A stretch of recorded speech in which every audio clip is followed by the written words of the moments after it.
Bonjour, c'est Anne-Sandrine Di Girolamo au micro des Ondes de l'Imo, le podcast immobilier attentif et curieux. Comment bien pratiquer son métier d'agent immobilier dans un marché qui se tend ?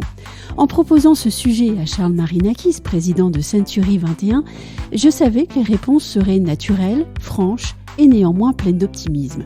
Voici donc Charles Marinakis dans un entretien enregistré au congrès de la FNAIM 2022. Charles Marinakis, bonjour. Bonjour. Vous avez été le premier à parler ouvertement du marché immobilier en train de changer, on va dire changer, et du prix parisien au mètre carré qui était passé sous la barre psychologique des 10 000 €. Donc, le marché se tend.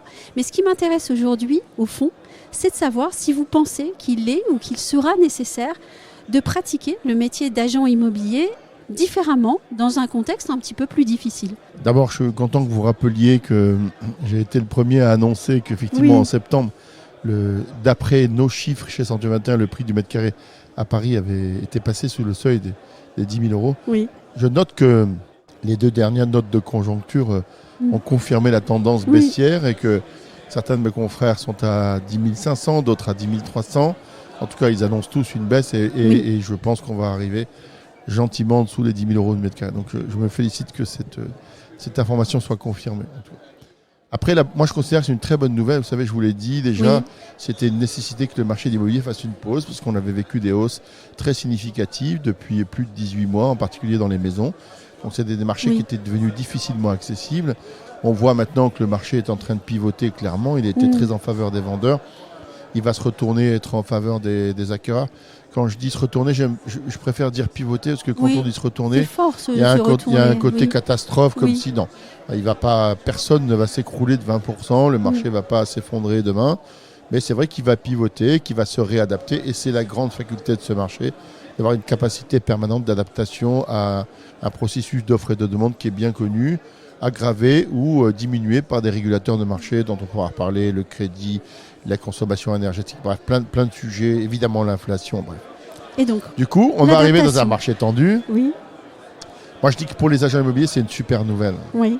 Pourquoi ? Enfin, le marché des transactions immobilières va revenir aux vrais agents immobiliers. Ceux qui font un vrai travail de proximité avec une vraie méthodologie, une préoccupation du service client et de l'accompagnement client. Ça veut dire quelque chose qu'on aurait dû ne jamais cesser de faire et qu'un peu par facilité, on a un peu oublié parce que c'est vrai que ne nous voilons pas la face. Pendant des années, les planètes étaient parfaitement bien alignées, tous les indicateurs étaient au vert. Et c'était un peu trop facile. Oui, c'était un peu trop facile. Voilà. Je ne veux pas minimiser l'effort ni de nos partenaires ni des agents immobiliers de manière générale, mais disons qu'il y avait un contexte micro et macroéconomique, une conjoncture de l'immobilier qui était extrêmement facilitante. Ça ne sera plus le cas. Il va falloir de nouveau faire la preuve, la démonstration d'un talent d'agent immobilier pour pouvoir faire des transactions. Et pour ma part, et c'est bien qu'on soit au congrès de la Fédération nationale des agents immobiliers, de dire enfin le marché va de nouveau retourner aux vrais agents immobiliers. Et alors justement, ces agents immobiliers, quel talent ils doivent avoir pour perdurer ? Alors d'abord, dans mon esprit en tout cas, et c'est corroboré par ma présence dans ce congrès de la FNAIM, un agent immobilier, c'est quelqu'un qui a une agence, qui est installé physiquement, qui est un acteur local engagé de sa cité. Ça veut dire qu'il est connu, reconnu, et que quand il n'est pas bon ou quand il fait une bêtise, on sait où le trouver. Il a pignon sur rue, il a une histoire, soit ancestrale, soit à construire. Mais déjà, il a pignon sur rue et c'est quelqu'un qui ne se cache pas. Voilà, il est ni agent double, ni agent invisible. Exactement. C'est pas, pour le coup, ça fait 2 fois que je vais vous emprunter une citation. Voilà. Mais celle-ci, je vais vous l'emprunter aussi. Il est agent simple. Et c'est déjà beaucoup que d'être agent simple. Voilà. Et ça, c'est déjà quelque chose de très important. Et ensuite, il va retourner à la rencontre, repartir à la rencontre de ses clients, discuter avec eux, essayer de comprendre quel est leur projet immobilier, quel est leur projet de vie, et essayer, autant que faire se peut, de s'adapter avec le plus de précision et le plus de délicatesse possible aux desiderata de ses clients. Voilà. Et avoir une vraie démarche. Vous savez, un agent immobilier, c'est quelqu'un qui est proactif. Quand on vient voir un agent immobilier, on vient le voir pour plusieurs raisons. Bien sûr, parce qu'on cherche à avoir la bonne fourchette du prix de cession si on est vendeur. On cherche à avoir la tendance du marché. Une fois qu'on a eu ça, on cherche à avoir quelqu'un qui est proactif, c'est-à-dire qui va se mobiliser pour réaliser, pour concrétiser un mandat qui lui a été confié. Voilà. Et c'est dans cette commercialisation-là qu'on doit être bon et qu'on doit se jeter à corps perdu. Enfin, quand je dis à corps perdu, avec l'intelligence et la stratégie qui s'adapte. Voilà. Oui, et puis un agent immobilier, on va le voir parce qu'on le connaît. Oui, alors c'est d'où l'intérêt d'être un acteur local engagé. Oui. Le premier critère, c'est parce qu'on le connaît, parce qu'on passe devant sa vitrine, devant sa façade, parce qu'il est partenaire de l'association du foot, du rugby, parce qu'il fait la fête des voisins, parce qu'il est syndic de ma copropriété, parce qu'il gère le bien de ma tante ou de ma cousine. Voilà, c'est un acteur connu, local, engagé, fiable, qui peut parfois se tromper ou faire des erreurs, mais qui n'en fait pas, d'accord ? Mais qui globalement ne s'échappe pas, vous l'avez dit, c'est pas un agent double, ni un agent caché. Voilà, il est présent et je crois, il favorise les transactions et il essaie de fluidifier les besoins immobiliers locaux. Et il rend service autant que faire se peut, de la personne âgée qui est en difficulté parce qu'elle ne sait pas gérer un bien, etc. etc. Voilà, c'est cette conception-là. Moi, je considère qu'on est des commerçants de proximité. Vous savez, les débitants de tabac, les buralistes ont inventé commerçants d'utilité locale. Voilà, mais nous, je trouve que c'est assez révélateur pour leur métier. Moi, j'ai l'impression que, en tout cas, je revendique le statut de commerçant de proximité. Certes, on vend du service et pas des produits, mais on est des vrais commerçants de proximité, utiles à la société et utiles à la cité. Voilà. Vous avez parlé tout à l'heure du prix. Évidemment, dans un marché qui revient peut-être à la normale, ou en tout cas qui est en train de s'adapter. Certains diront qu'il se tend. Bref, le prix. Comment est-ce que vous formez vos équipes à parler aux vendeurs pour poser le bon prix ? Parce que ça, c'est un vrai travail. Ça, c'est un vrai travail. Une vraie pédagogie. Je ne vais pas vous dévoiler toutes nos techniques sur les ondes de l'immobilier parce que je pourrais faire des émules ou dévoiler quelques secrets. Ce qui est très important dans l'immobilier, si vous voulez, c'est que la valeur, ce n'est pas le prix. Voilà. Et ce qui nous différencie toujours d'un vendeur, c'est que lui, il détermine une valeur, il considère que son bien a une certaine valeur, et nous, on considère que son bien il a une prix. La différence entre les deux, c'est l'affectif qu'il met dans le bien. Voilà. Oui.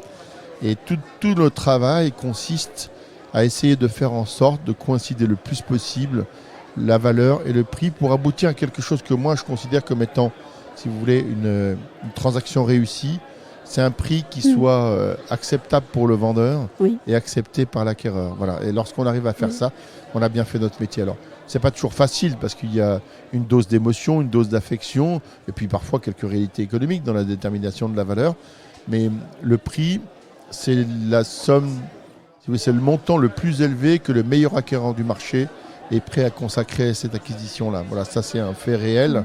Et de temps en temps, on essaie aussi de convaincre nos clients vendeurs que plus vous montez le prix, plus vous désolvabilisez des tranches d'acquéreurs, donc moins vous avez de chances de trouver d'acquéreurs. Ça, c'est purement mathématique. Et là, on rentre aussi dans le droit des obligations, finalement, où les envies de chacun se retrouvent sur une partie commune, en fait. Et c'est là où la vente se fait, ou pas. Ou pas, mais ça, c'est l'essence même, et c'est bien on parle de ça au congrès de la FNIM, c'est l'essence même de l'entremise, de mettre les parties d'accord sur la chose et sur le prix. Et c'est ça la philosophie, c'est ça le Graal suprême.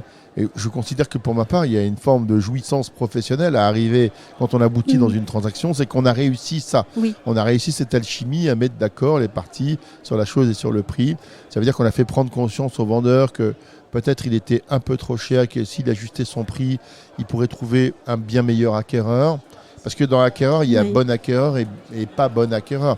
On peut aussi survendre au niveau du prix, être, si vous voulez, s'engager dans un processus de cession qui finalement ne va pas aboutir parce que le client ne sera pas solvable. Est-ce que finalement on a intérêt à faire ça quand on voit la perte de temps, la perte d'énergie que ça représente? Donc trouver un acquéreur, c'est bien, le meilleur acquéreur, et puis aussi à l'acquéreur de lui faire comprendre que c'est devenu une vraie opportunité d'acquisition et que ça correspond à ses choix de vie à lui, en termes de surface, en termes de coût, en termes d'environnement, en termes de géolocalisation. Voilà. Ça, c'est notre travail. Et moi, je dis que ça, c'est une vraie jouissance professionnelle quand on arrive à faire une transaction. Tout à l'heure, dans ma question, quand je vous disais on va parler du prix et comment est-ce que vous formez vos équipes à parler aux vendeurs ou aux clients. Et en fait, moi, ce qui m'intéressait aussi, c'est de savoir comment est-ce qu'on parle à un client, à un acquéreur ou vendeur, peu importe. Parce que parler, depuis tout à l'heure, on n'arrête pas d'évoquer la notion sans aller au centre, mais tout est dans la relation. Oui, alors d'abord, je crois que ce qui est important, c'est que d'abord, il faut communiquer. C'est pour ça que moi, encore une fois, je considère que les agents immobiliers, on est des homos communicants. On doit communiquer avec nos clients et parler avec eux. Voilà. Et parler, c'est parler un langage de vérité et de transparence. Ça veut dire, voilà, monsieur, à 500 000 euros, je voudrais pouvoir vous faire plaisir, mais je ne sais pas vendre votre bien à 500 000 euros. Il faut avoir l'honnêteté intellectuelle et professionnelle de le dire.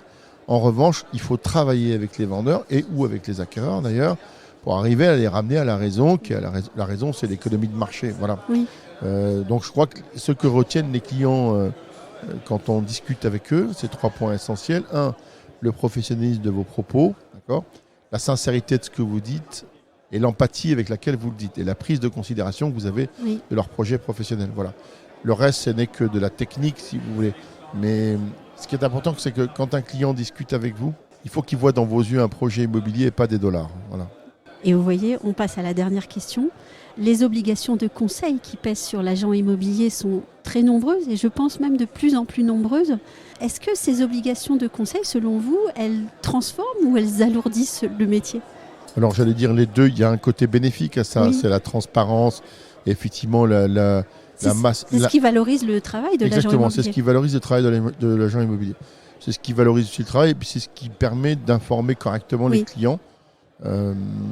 Pour autant, on aurait peut-être sur certains sujets pu faire un peu plus simple qu'on ne le fait aujourd'hui. Oui. Il y a des obligations d'information qui sont malgré tout assez désuètes ou un peu hypocrites, si vous voulez, voilà, et qui sont pratiquées par nécessité et pas par conviction. Donc je crois qu'il faut arriver à trouver un rapport fluide avec ça. Moi, je crois que le besoin et la nécessité d'information, c'est louable dans l'absolu. Plus les clients sont informés, plus ils ont d'informations, mieux c'est, parce que du coup, ils vendent ou ils achètent en toute transparence. Et vous savez qu'on a créé chez Century Matin un dispositif qui s'appelle un dispositif clé, qui veut dire le contrôle du logement et de ses équipements, et qui permet justement d'avoir une véritable transparence dans la transaction. Donc on est vraiment à la recherche de ça. Là aussi, je crois que ça va faire la différence entre les agents immobiliers. Les vrais agents immobiliers doivent être formés pour ça. En tout cas, ce que je considère, c'est que quand j'accepte un mandat, je prends la responsabilité de porter et d'accompagner le projet d'un client. Ça veut dire que je dois assumer cette responsabilité. Je lui dois non pas une obligation de résultat, mais une obligation de moyens. Quand on est titulaire d'un mandat, on doit une obligation de moyens. L'obligation de moyens, c'est d'abord et avant tout l'obligation d'information. Ça commence par ça. Je dois d'abord vérifier que techniquement, ce dossier, il est crédible ou il est vendable. Est-ce qu'il n'y a pas un obstacle technique qui fait que ce dossier ne soit pas vendable ? Technique, ça peut être un problème de TPE, un problème de fosse septique, peu importe. Une servitude inconnue. Il faut aussi que juridiquement le dossier soit vendable, qu'il n'y ait pas une indivision de 18 personnes non informées ou un conflit dans une SCI. Là, ce ne sera pas vendable tout court. Ce ne sera pas vendable tout court, voilà. Mais je connais certaines gens qui n'ont pas de scrupules à mettre en commercialisation des biens qui sont juridiquement pas vendables, ce qui est un non-sens. Et puis le dernier choix, c'est commercialement vendable. Est-ce que le prix est équitable ? Est-ce qu'il est équilibré ? Est-ce qu'il est acceptable ? Et à ce moment-là, quand ces 3 critères, ces 3 paramètres sont réunis, et ça c'est typiquement le travail préparatoire que doit faire un agent immobilier s'il veut convenablement accompagner ses clients. Est-ce que je peux vous demander de répondre très rapidement à la dernière question ? Et c'est vraiment la dernière. Je suis bavard, je vous avais prévu. Non mais c'est vraiment la dernière, mais c'est pas grave. Comment fait-on pour devenir l'agent immobilier qu'on n'oublie pas ? Il y a 2 manières de l'être. La meilleure, c'est l'efficacité.